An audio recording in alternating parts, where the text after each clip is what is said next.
people are looking for permission nowadays. And not saying that I'm the permission holder, but like for a guy like me to come out after all the tough stuff I've done, I'm known as the world's toughest man. Yeah. That's just a title someone gave me. But when you're known as that, you do all these tough things, and you're like, hey man, but check it out, dude. You open the door for people. In my life, not only was I not the smartest kid, learning disabilities, abusive father, my soon-to-be stepfather got murdered, stuttering, obese, the list goes on and on and on. I broke down color barriers. So one time when I went to do my book, I actually went to book auction years ago. They looked at me and was like, hey man, there's only like 15% of America's black. Okay, what the fuck you say? They thought that only black people would buy my book. I have like, out of the million people that buy my book, most of them are white. And the thing I say that for is this story, I'm not the hero in the story, you are. I'm basically talking to you to make you think about your life. And I'm being vulnerable to make you think about when you listen to a podcast or you listen to an audiobook or you read a book, you're by yourself. Most of us can't be vulnerable in a room of people, but we're very vulnerable alone. So I'm able to talk to you as one person. Even though a million people are reading the book, it's made for each individual, because that story I tell is touching someone's life to say, oh man, yeah, I experienced that. Shit, but how did you overcome it? I never even talked about that shit. Yeah. So I broke down my barriers, and that's why, and I did it on podcasts. And I did it, and I'm giving you tools to help you get through some of this shit. Not like 5-step bullshit.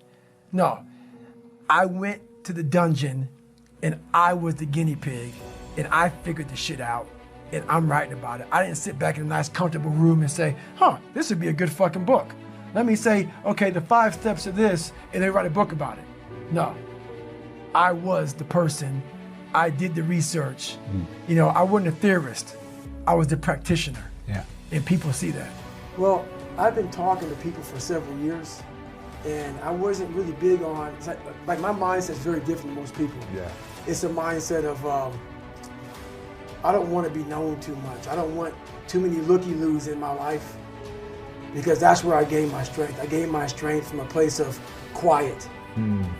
And the more I got my story out there, the more I realized it'd no longer be David Goggins, the quiet man. It'd be David Goggins, the guy that's on Instagram, answering this, answering that, because I'm also a guy that's always about, if someone reaches out to me, I'm not gonna sit back and say, oh, you know, whatever. I'm gonna reach back to you. So it's gonna take time out of me trying to gain strength and me trying to get ready to go. So that was a big deterrent for me to get on Instagram and all that stuff. I'm not big on social media anyway. Yeah.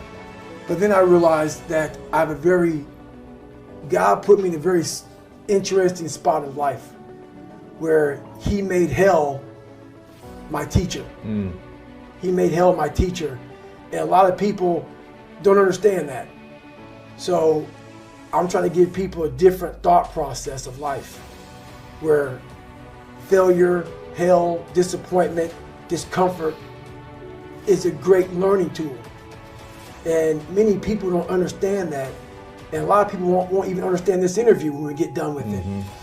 But it's these few moments in life that you have. Like for me, I always talk about it. Rocky 1, round 14. That 1 2-minute and 13-second clip of Rocky getting up when Apollo knocked him down. That one clip, when I was going through a very bad time in my life, I saw what I wanted to be. And it wasn't a guy that won. It wasn't a guy that won everything he did. It was a guy that kept getting up after being knocked down. So I realized if that 2 minutes and 13 seconds changed my life, that's all it was. I saw something that I needed to be in the world I was living in. Maybe my story will give someone the 2 minutes and 13 seconds they need to change their life. Millions of people live in a very comfortable place. That's fine. Don't listen to me. A lot of people are looking for that 2 minutes and 13 seconds. And I might be that person. That's why I start sharing it. What's the point? Like, we all have a story. And I believe that we're all teachers. We're all teachers. And if you don't learn something and give back, like what you learned, what's the point of living? And you're wasting. Yeah, you're wasting. You have all this knowledge of what you learned. Some people may think you're crazy. Some people may put a title on you, but it is those few people who are like, you know what, I need to hear that. Mm-hmm. So you have to put yourself out there. There were a lot of emails that came in to me, and I didn't realize, when you live your life, you don't know what it's doing to people, because it's my life. I didn't know my life was as bad as it was because it's my life. It's what I went through. It's the norm. Yeah. It's what I did, man. But when I started getting these emails from people saying, hey, you know what? You changed my life. That part changed my life. That part of your story changed my life. And because I have so many different parts of my life that so many people resonate with different spots. Maybe it's the obese part. Maybe it's the bullying part. Maybe it's the learning disability part. Mm-hmm. Maybe it's the abusive parent part. Whatever it may be. Right. So many people draw from my story, and I started getting these emails. And I was like, God, man, and I'm a big believer in something more powerful than me. I don't know what it is, but I'm not the end all. So I was like, I gotta start doing more. If I'm touching these people's lives, a few people here and there. Right, maybe I need to go out here and do some more.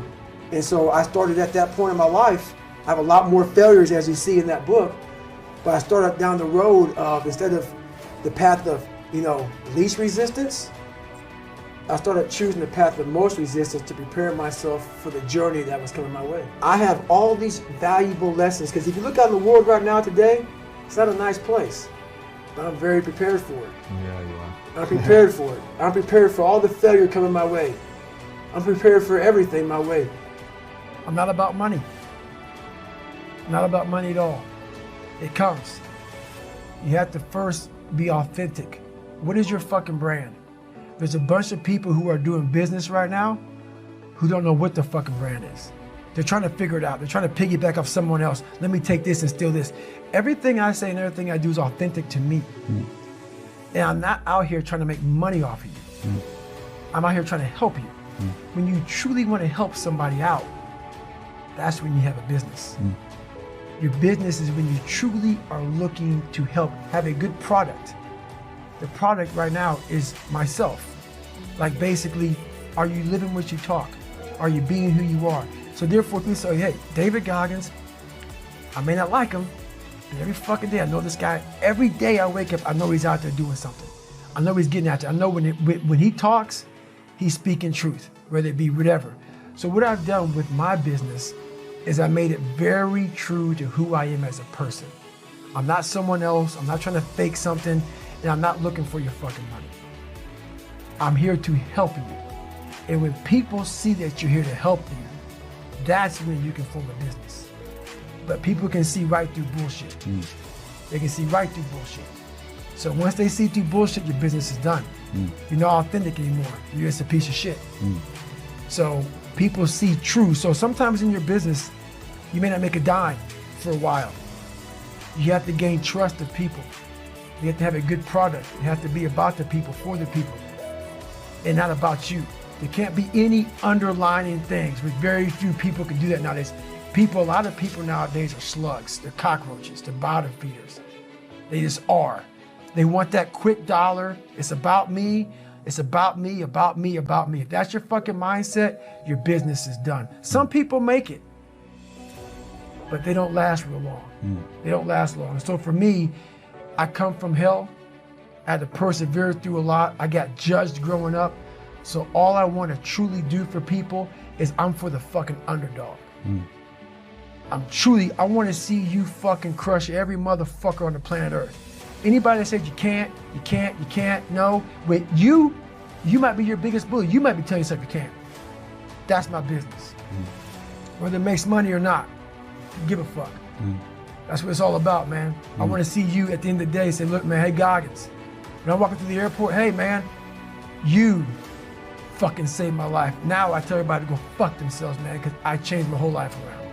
That's the business. And if you can do that, you're rich as shit.